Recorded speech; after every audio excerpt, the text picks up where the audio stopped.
Setting the tone for a discussion on the impact of the new media on the culture of Nigerians, renowned IT journalist and media analyst Shino Badaru recounts the days before the telecoms revolution that swept across the entire country.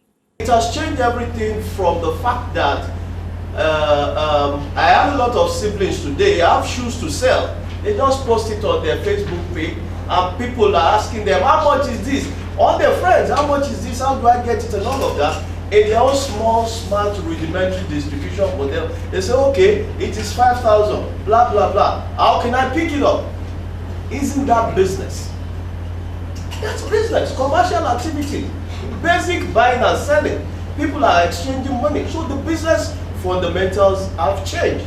With the theme, Issues in the Penetration of New Media, speakers at a 3-day conference organized by the Pan-Atlantic University x-rayed how mobile telephony and broadband has transformed the Nigerian people. When the new media came, the equipment manufacturer produces equipment, but they don't sell to media practitioners anymore. They proceed to aggregate the audience. So the traditional media practitioners now start scrambling. How do I get into that space? Okay. So when it comes to regulation, you have the type of players that have come into the industry. So there's a lot of rethink that has to be done. Okay. So who do you regulate? Is it the software company?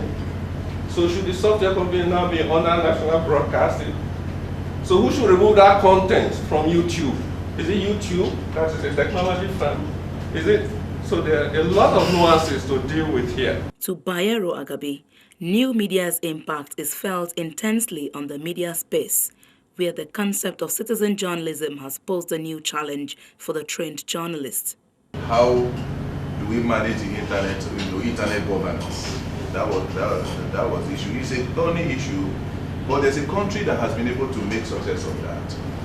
And that country is Moldova, That country, what they did was they were not internet-specific laws.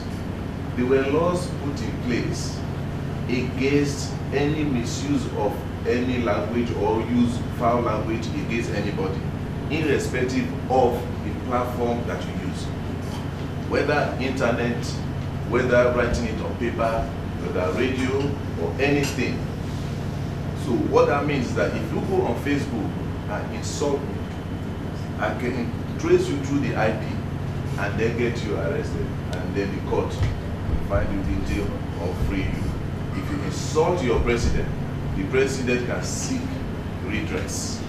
So that is the kind of law that they have in place. But when they were called to order by the ITU, the defense was that they were not regulating the internet, but they were regulating their culture, to ensure that the culture of respect for one another and all of those things are in place even in the digital space. Speakers at the event hinged on one fact, and that is that the new media has gone mainstream and has become almost an inevitable part of societies across the world, including Nigeria.